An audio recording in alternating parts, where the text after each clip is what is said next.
Well, I'm here with Craig Dworkin. Hi, Craig.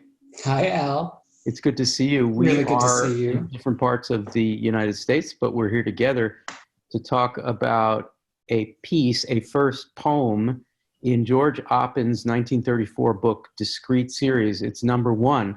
Craig, will you read it and then we'll talk about it for a minute? Sure. Great. 1. White. From the underarm of T, the red globe. Up, down, round, shiny, fixed alternatives from the quiet stone floor. First impression of novices to this is, oh, it's just some words put on the page like a canvas. At some point, I guess we'll be able to decipher there's a scene, a location. But how do you deal with someone, let's say a student, who reads this and says, oh, he's just throwing words at the page there, right? I think the first thing I'd point out is the sonic attention that Oppen's giving to what he calls the little words in a later poem, and the rhyme that you get between the kind of words that you're not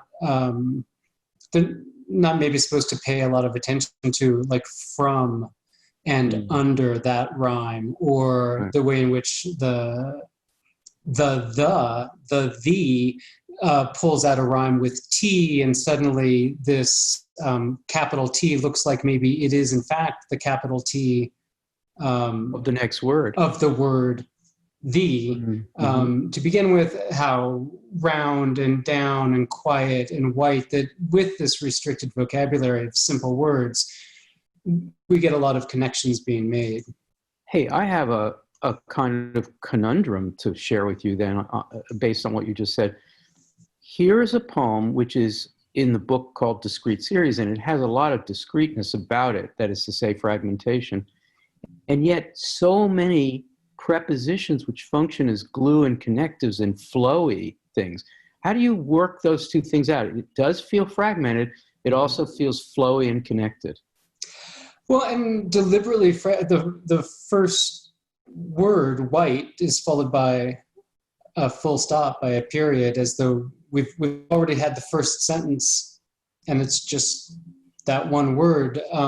So you're asked to make that poem flow in a way that it maybe doesn't initially seem to want to. Yeah. And it ends with an ellipsis, I should say, so that it continues on even after it seems to have stopped. There's some verticality here, right? There's an under, although that could be an underarm. It could be a mechanical thing. Mm-hmm. There's up, down, and it ends with the floor. So we seem to be looking at something, and it seems mechanical, very 30s in that sense. So where could we be? I mean, what red globe? What goes up and down? What are we talking about? I think if we don't know anything about what Oppen said about this poem, it looks like a basketball game. We have the red globe going up and down. Maybe these two teams, and it certainly invites a sort of structural semiotics that we have up and down. Are we supposed to imagine what the structural opposite of round is? Are we invited to think about angularity, or the orthogonal, or something like that? Right. And I think maybe a sort of litmus test for a reader to think about what kind of pairs work and don't work. We do have up and down verticality.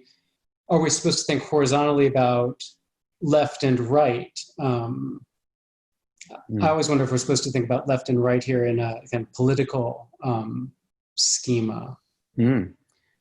So, wow, you're still being purist is the wrong word, Craig, but you're doing such a good teacher. You're doing the work of helping us see this poem freshly, which is great. Except I'm still here thinking there's got to be some red globes out there. I've seen red globes outside of certain kinds of retail businesses. I've seen red globes to signal that subway stop. Is this a red globe we know? Well, one of the questions I wanted to ask you is whether you hear in the political rhetoric of this period something like the red globe that we get in Yeats's Second Coming. Is this the blood dimmed tide loosed upon the world? Would that have been an operative Bolshevik association for Oppen? I don't think so. But I mean, at that time, 1934, he was very interested in the left, very interested in what was called loosely and badly social poetry. But this is not social poetry, which was narrative and descriptive and lyric. So I'm dodging your question. But one way to respond to this, and it's true of many of the other poems in this little book, is his interest in the built environment, in building structure. The stone floor suggests that we've reached the bottom. There's been some upping and downing. I can only think of an elevator. Right, and he does write in a letter that he's thinking of elevator architecture and what were called hall lanterns, the technical term for the indicator lights. That's right. In the lobby.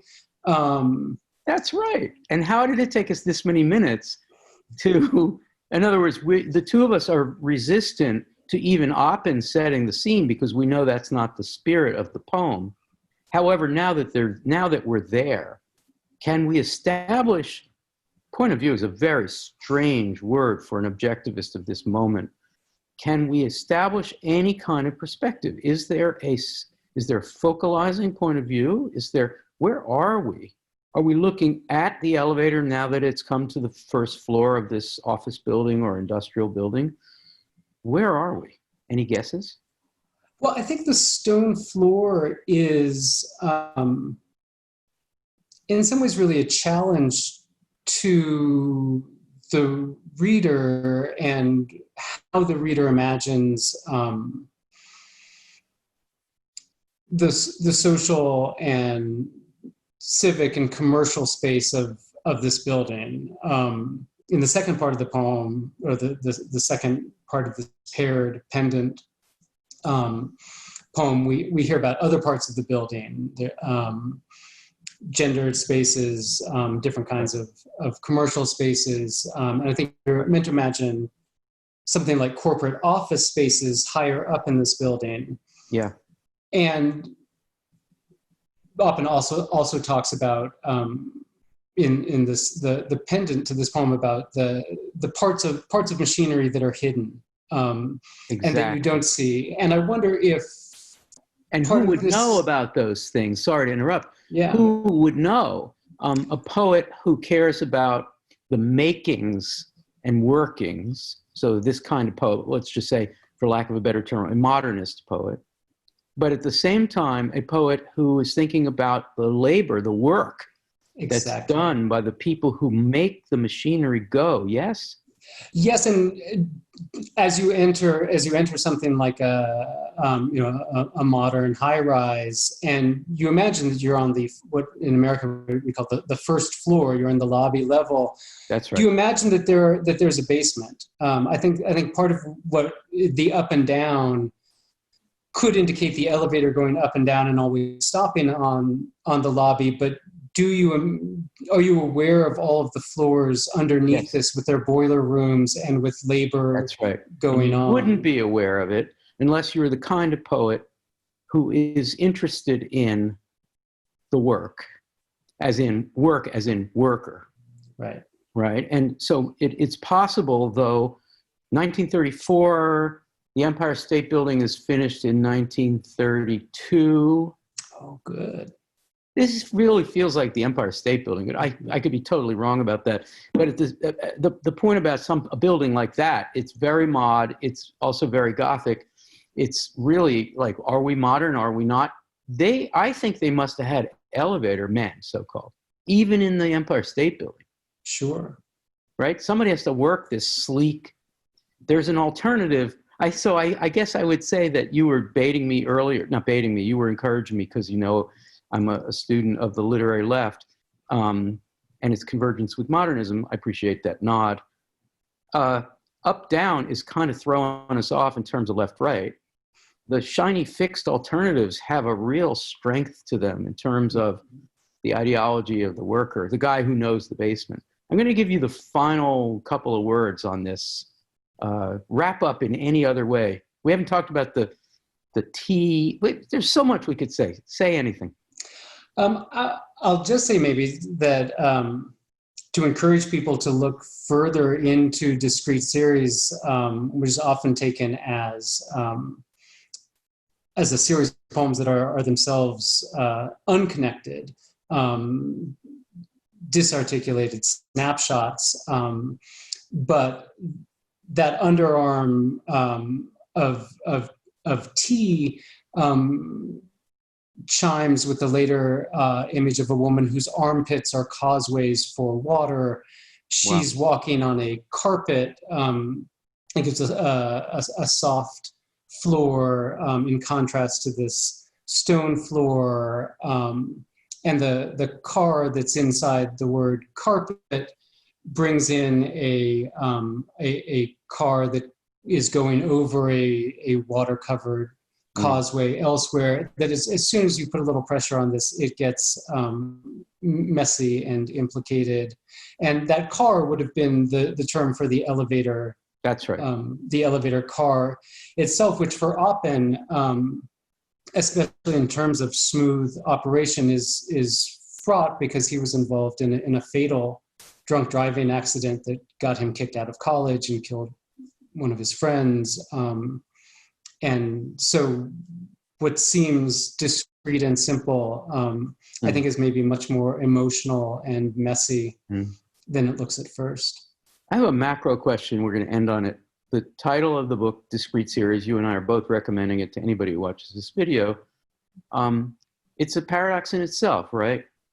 Series becomes a very important word for poets in the experimental poets in the United States.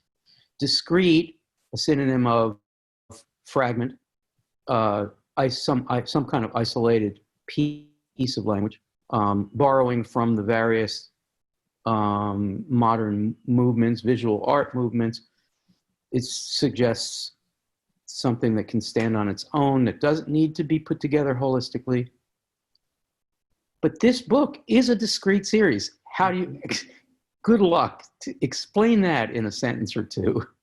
Well, maybe I'll dodge that by saying that it's also discrete in the sense of being reticent, which gets back, I think, to our initial reading. He's maybe not going to talk about the boiler room in the way that another socially aware poem might engage it, but he is going to discreetly say stone floor, and leave it at that. That's great. So the revolutionary fervor is here, but it's filtered through modern aesthetics as opposed to soapbox didacticism, which he really, though he joined up as a political person later, certainly got into. But notice he didn't write any poems during that phase of his life. Right. He's the one, I'd say oh boy, I'm going to get in trouble for this, but the one true leftist poet who understood modernism and didn't feel he had to abandon it as an idea. He wound up having to abandon poetics in order to do his political work, didn't want to fake it and write poems that would be Depression era poems. A good lesson for writers today, perhaps. Yeah, perhaps. I love the discreet perhaps at the end. Craig Dworkin, this has been so much fun. Thank you for doing this. Oh, this was a blast. Thanks.